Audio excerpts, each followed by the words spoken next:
tal? Bienvenidos a un nuevo episodio de Resolviendo la Duda. Mi nombre es Grecia María Escalante Pérez.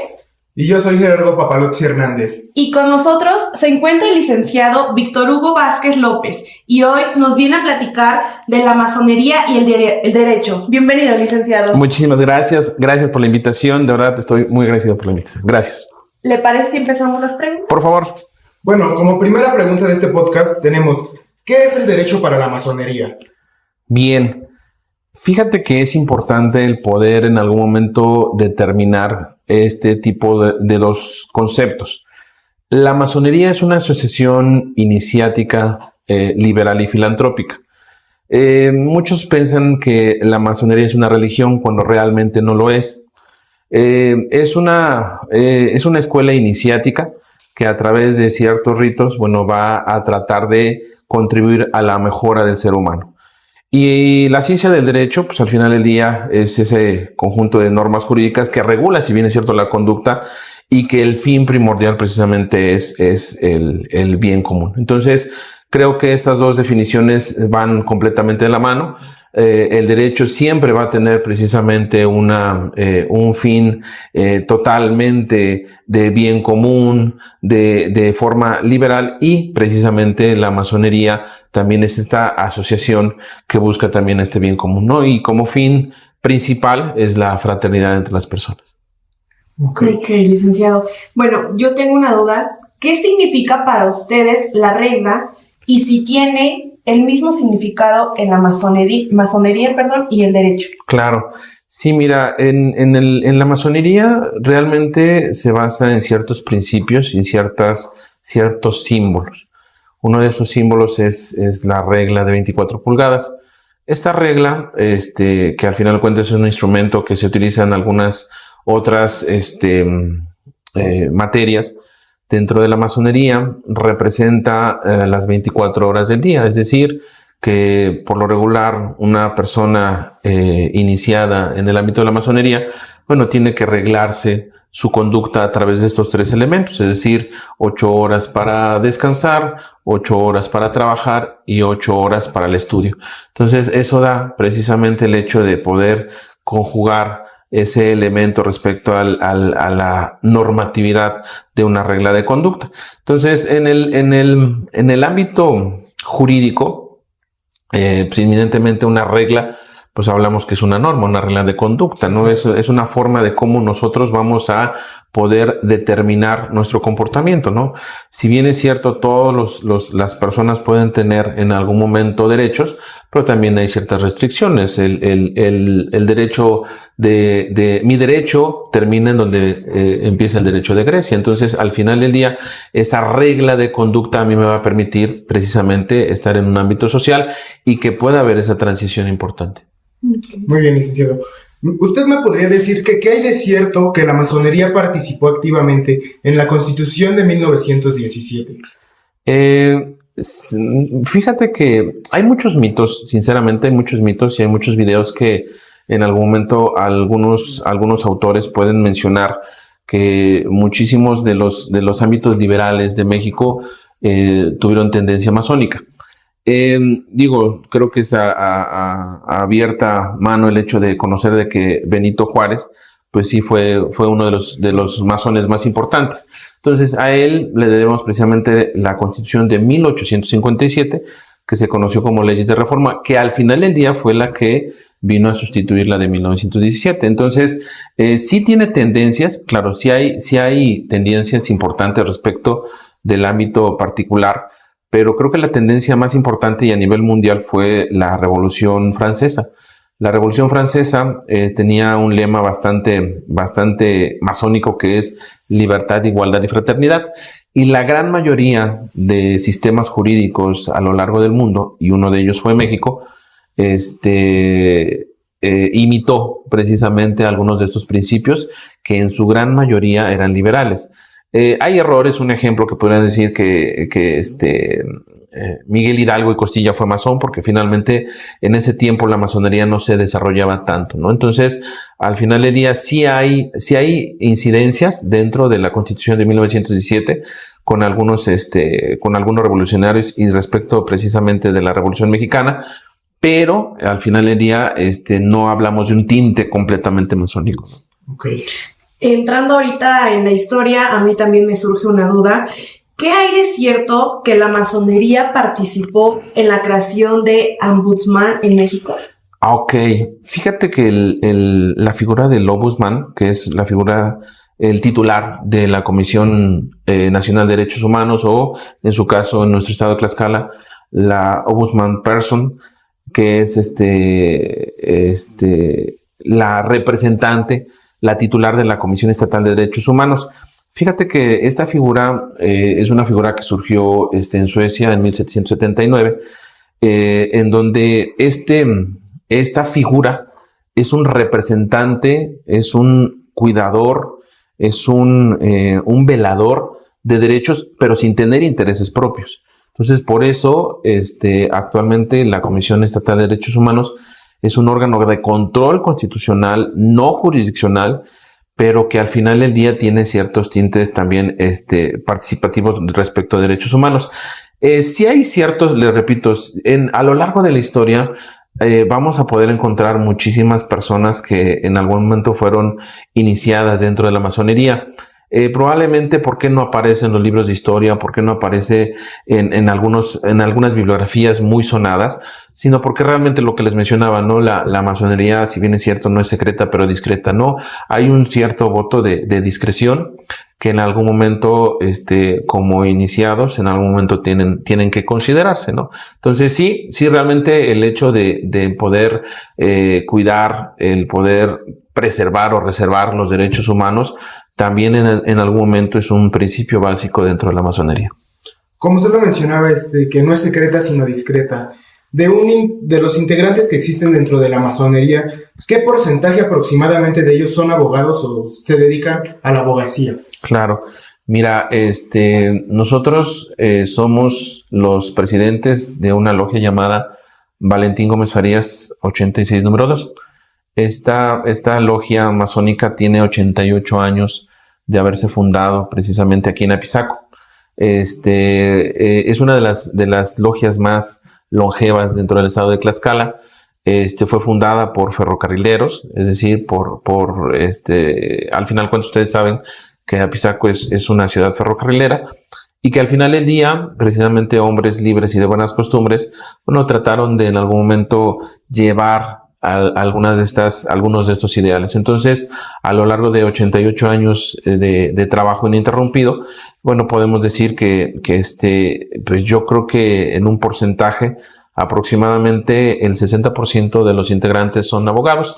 Esto no puede o no debe sorprenderse, porque al final del día la abogacía, por ser una de las licenciaturas que otorga un amplio panorama laboral, creo que es una de las que en algún momento llega a tener muchísimo más éxito en cualquier universidad, y creo que el hecho de ese éxito es que precisamente el panorama muy amplio de todas las ramas del derecho que pueden existir, le da la oportunidad que a cada uno de los estudiantes o a cada uno de los profesionistas se puede enfocar en la materia civil, laboral, mercantil, agrario, fiscal. Digo, al final del día, creo que esa es la popularidad que en algún momento también en las logias masónicas suele haber un número importante respecto de abogados. Licenciado, en los integrantes más bien que se encuentran ¿hay legisladores? Mira, han pasado, lo que les comentaba, 88 años de historia. Han pasado gobernadores, han pasado diputados, han pasado senadores, y al final del día, les repito, probablemente no haya una publicidad o un boom, porque al final del día pues hay un voto de discreción. Entonces, sí ha existido, en este caso, algunos participantes de la vida política activa del estado de Tlaxcala, y eso habla precisamente de que la masonería también está en ciertos ámbitos, en ciertos panoramas dentro de la vida social política del estado, y que al final del día son las personas que en algún momento también llegan a tomar decisiones que en algún momento van basadas precisamente en los principios masónicos. Bien, licenciado. Sabemos que en el derecho existe lo que es la filosofía del derecho. Claro. ¿En la masonería también existe esta rama de la filosofía del derecho o cómo la conocen? Ok. Mira, marcado así como filosofía del derecho, no. Digo, hablando en términos precisos, yo siempre he mencionado que la filosofía es tratar de descubrir la esencia de las cosas, ¿no? La filosofía nos va a tratar de describir la esencia, ¿no? Lo que va más allá de lo que yo no puedo ver con mis propios sentidos. Entonces, en la masonería nosotros también manejamos ámbitos filosóficos, es decir, elementos o alegorías filosóficas que en algún momento puedan tener tintes a lo mejor religiosos, ¿no? Pero en la gran mayoría sí existe, en este caso, la filosofía en la masonería, no en específico, así como la masonería, la filosofía del derecho, sino que al final del día sí existen enseñanzas filosóficas, sí existen en este caso algunas pruebas filosóficas que la gran mayoría de iniciados en algún momento tienen que realizar, pero que no está como una materia como tal, ¿no? Le repito, sí es una asociación iniciática que va a tratar de descubrir el perfeccionamiento del hombre a través precisamente de símbolos, de alegorías y a través de ciertos objetivos, como lo son la fraternidad, como lo son la caridad y como lo es conocer la verdad, que esa es una parte completa filosófica, ¿no? La gran mayoría de nosotros podemos decir, bueno, yo quiero conocer la verdad, ¿no? Pero ¿cuál es tu verdad, no? ¿Cuál podría ser la verdad? Digo, no creo que Dios nos haya creado para que todos los días trabajemos por un salario y que después de 30 años podamos en algún momento terminar, ¿no? Entonces creo que la verdad de las cosas va muchísimo más allá de tener una estabilidad económica, ¿no? Entonces, ese es ahí en donde sí existe la filosofía, pero se da de manera, digamos, simbólica. Okay. Licenciado, también comentarle, hay un video de un historiador llamado José Manuel Villapando, que da a entender que la masonería es fundadora de los partidos políticos aquí en México. ¿Es cierto? Ok, mira, creo que la historia de México es bastante importante, ¿no? El México contemporáneo que actualmente conocemos es consecuencia siempre de lo que en algún momento fue. Yo siempre he mencionado, la historia nos va a ayudar a conocer precisamente las consecuencias de lo que en algún momento nosotros somos hoy en día. Hay un lema muy cierto, ¿no? De que si nosotros no conocemos la historia, estamos condenados a volver a repetirla. Entonces, fíjate que el partidismo en México o el México liberal partidista pues empezó entre los años 1920 y 1930. Entonces, a partir de eso empezaron a surgir algunos partidos políticos como el Partido Revolucionario Nacional, que actualmente es el PRI, que más bien fue uno de los primeros partidos políticos, en donde también lo menciono, ¿no? En la masonería, al tener una incidencia social, al tener una incidencia, una participación en el ámbito político, pues inminentemente sí hubo ciertos autores que en algún momento pudieron participar de manera directa o indirecta dentro de la creación de los partidos. Pero creo que la parte más importante actualmente, que es el bipartidismo, ¿no? Por un lado están los liberales y por el otro lado están los conservadores, ¿no? Entonces, esa pauta liberal, en donde nosotros encontremos precisamente un pensamiento liberal, muy probablemente estemos ante los ojos de una persona que ha sido iniciada, ¿no? Entonces, al final del día, el liberalismo en México fue uno de los elementos más importantes respecto del partidismo. Entonces, sí hay una incidencia, claro, digo, sería no viable en algún momento que nosotros mencionamos, no participaron, porque al final del día sí lo hicieron. Okay. Ya hablando en un aspecto más en su experiencia como abogado y como miembro de la masonería, ¿en qué área del derecho usted cree que ha tenido más influencia la masonería mexicana y la tlaxcalteca? Ok. Mira, fíjate que, y me voy a escuchar un poco egocentrista y me disculpo por eso, creo que la licenciatura en Derecho nos da la pauta de cómo funcionan todas las cosas. Es decir, nosotros podemos encontrar derecho hasta en la persona que está comprando una quesadilla. ¿Por qué? Porque si yo voy y compro una quesadilla, pues estoy haciendo un contrato de compra-venta, ¿no? La señora se obliga a entregarme la quesadilla y yo me obligo a pagarle, claro. Entonces, en el acto más sencillo que nosotros encontramos en el ámbito social, vamos a encontrar el derecho. Entonces, disculpa. No, adelante. Al final del día, el derecho va a estar inmerso en todas, desde el hecho del ámbito del derecho penal, del derecho civil. Es más, hasta que una persona fallezca es un hecho jurídico. Sí, claro. Un nacimiento es un hecho jurídico. Entonces, al final del día, todo, absolutamente todo lo que en algún momento nos inmersa dentro del ámbito social está repartido el derecho. Entonces, creo que a partir de esa premisa, nosotros podemos mencionar que el hecho de que muchos abogados participen, les repito, en la administración pública, en la docencia, en el ámbito particular, en el servicio privado, eso da un panorama precisamente de que la licenciatura en Derecho sea una de las más importantes. Entonces, ¿por qué es una de las más importantes? Porque nosotros jugamos o tenemos la responsabilidad de una libertad personal, tenemos la obligación en algún momento de unos alimentos, la responsabilidad de un patrimonio. Entonces, al final del día son panoramas bastante amplios, y considero que en algún momento la masonería, te repito, a lo largo de los años ha estado precisamente atrás, perfeccionando al hombre. Le repito, al final del día, la idea precisamente que tiene la masonería es el perfeccionamiento del hombre. ¿A través de qué? A través de las virtudes, a través precisamente de los valores, de los axiomas. Entonces, al final del día, el derecho natural es uno de los derechos más antiguos que puede establecerse, y que, te repito, al final del día creo que la licenciatura es de las más importantes, de las más corresponsales, y que la que más le otorga en algún momento a la sociedad. Y al final del día, te repito, habrá abogados masones que cumplan también una función. Incluso a nivel nacional hay una barra nacional de abogados masones que precisamente tenemos el gusto de pertenecer, en donde al final del día se tocan temas, y uno de los temas importantes que a lo mejor no está en una currícula de una institución es el derecho masónico, ¿no? Entonces también hay un derecho masónico que también cumple con el mismo objetivo de bien común respecto precisamente del regular esa conducta entre las personas. Licenciado, ¿qué está haciendo la masonería en derecho en contra de la inseguridad? Fíjate que el problema de la inseguridad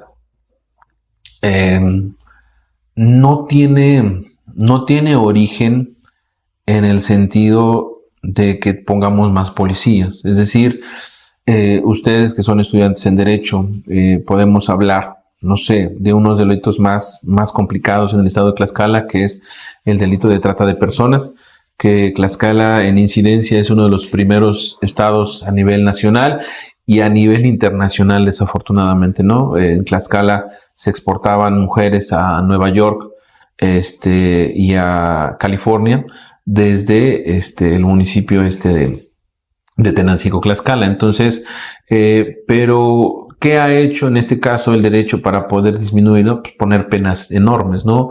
Actualmente el delito de trata, está de 70 a 100 años de prisión. Entonces, el hecho de que pongan penas muy altas, pues no es una solución, no ha venido a tratar o a minorar precisamente la posición. Entonces, creo que la masonería lo que hace es buscar el fondo de los problemas, ¿no? ¿Cuál es el fondo de los problemas? Bueno, si una persona no se conoce a sí mismo y una persona no conoce precisamente sus valores, difícilmente los va a complementar. Entonces, una de las principales elementos de la masonería para poder solucionar la gran mayoría de problemas sociales es la educación.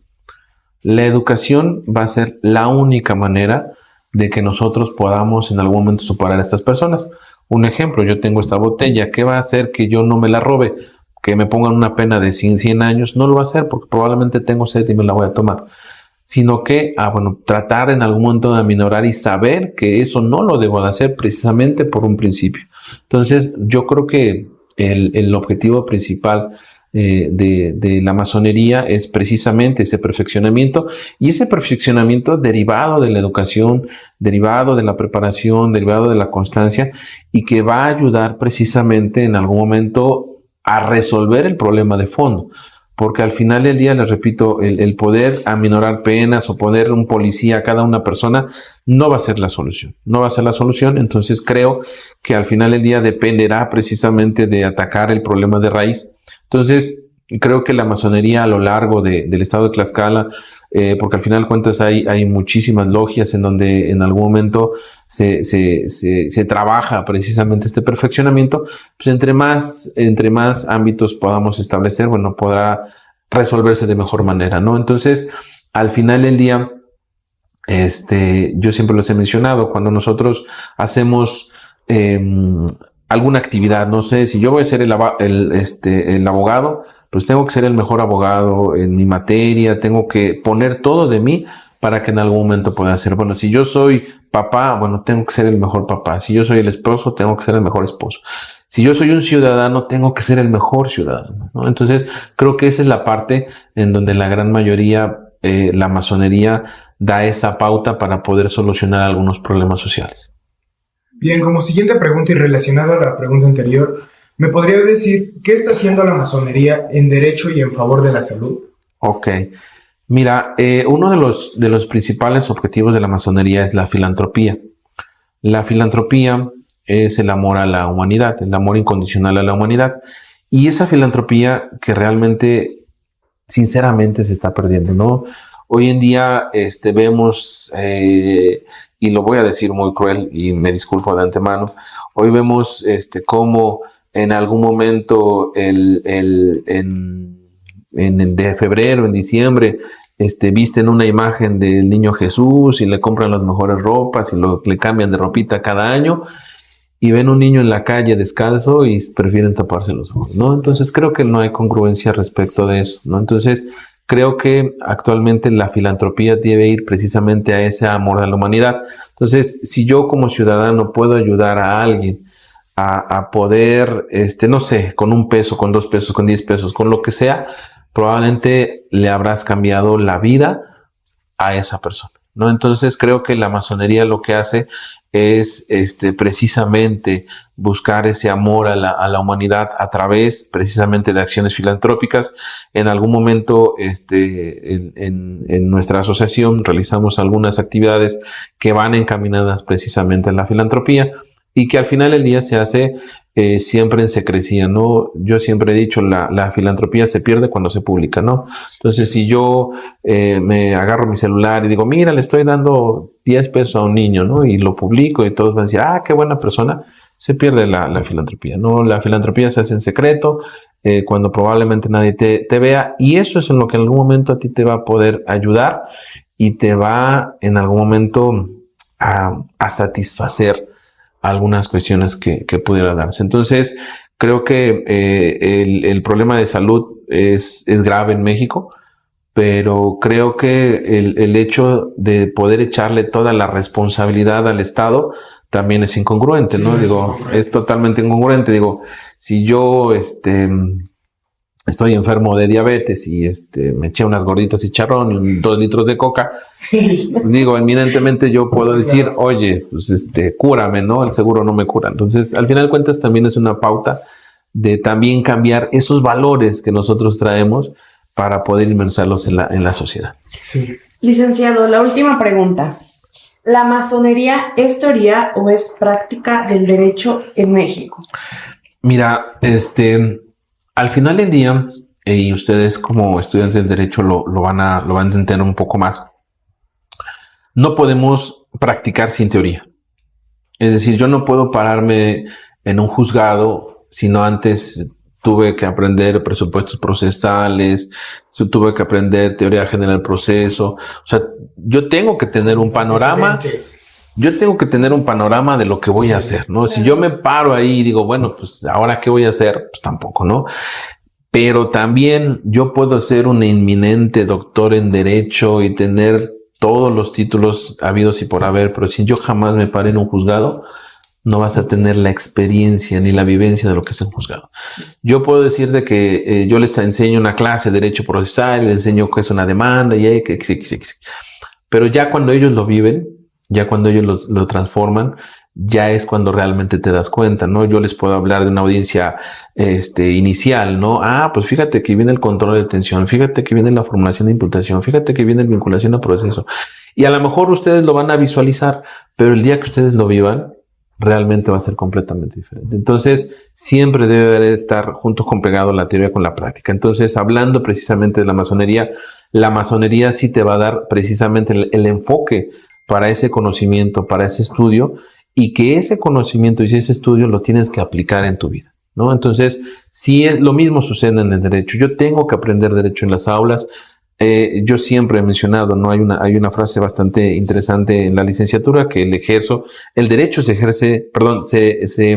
aprende de memoria y se ejerce pensando, ¿no? Entonces, al final del día, esa es la parte importante de conjugar estos dos puntos a partir precisamente de la teoría y de la práctica. Lo mismo sucede en la masonería. Podemos tener a un masón con muchísimos grados, con muchísimo reconocimiento, con muchísimo conocimiento, pero si en algún momento no lo aplica en su vida, creo que no habrá entendido lo que realmente funciona, ¿no? Entonces, al final del día, sucede en muchísimos ámbitos, ¿no? Yo puedo ir a ver algunas personas que van a misa 3 veces al día, se confiesan, comulgan y al final del día descuidan a sus hijos, ¿no? Por ir a la iglesia, descuidan a su marido por ir a la iglesia, no cumplen con sus funciones por hacer otra cosa. Entonces, al final del día siempre va a haber una conjunción también de la teoría como de la práctica. Pues muchísimas gracias, licenciado, por regalarnos este espacio en donde, pues bueno, no hay mejor manera de que usted tiene la experiencia, venga, nos cuente, resuelva nuestras dudas, que de eso se trata, pues, este espacio igual que nos brinda la institución. Y pues no sé si tengas algo más que agregar, Gerardo. No, pues muchas gracias por toda la cátedra que nos dio brevemente de lo que es la masonería y cómo se encuentra relacionada con el derecho, lo que decía usted. Normalmente la vemos mal o hay gente que todavía la ve mal, pero desde su perspectiva errónea que tienen porque finalmente, como lo comentaba, todos tienen una perspectiva muy diferente de lo que realmente es, y si se dieran a lo mejor la oportunidad de investigar o conocer más de lo que realmente se trata esto, pues se darían cuenta que a todos nos hace falta saber un poquito de esto. Muchísimas gracias por la apertura, y de verdad que es muy loable el hecho de que ustedes puedan tocar este tipo de temas, porque al final del día, les repito, no son secretos, son discretos, y que al final del día la información o estos medios de información que actualmente existen, pues no debemos cerrarnos a eso, ¿no? Sí. Ojalá y esta información le pueda servir a alguien más y que pueda en algún momento acercarse a una asociación, no solamente a la que en algún momento yo represento, sino que al final del día es una pauta también para poder transformarse y seguir creciendo como persona. Sí, claro. Sí, muchísimas gracias, licenciado. Y bueno, también los queremos seguir invitando a que no se pierdan estos podcasts y no se les olvide seguirnos en todas las redes sociales del Instituto de Estudios Superiores Benito Juárez. Muchísimas gracias. Gracias.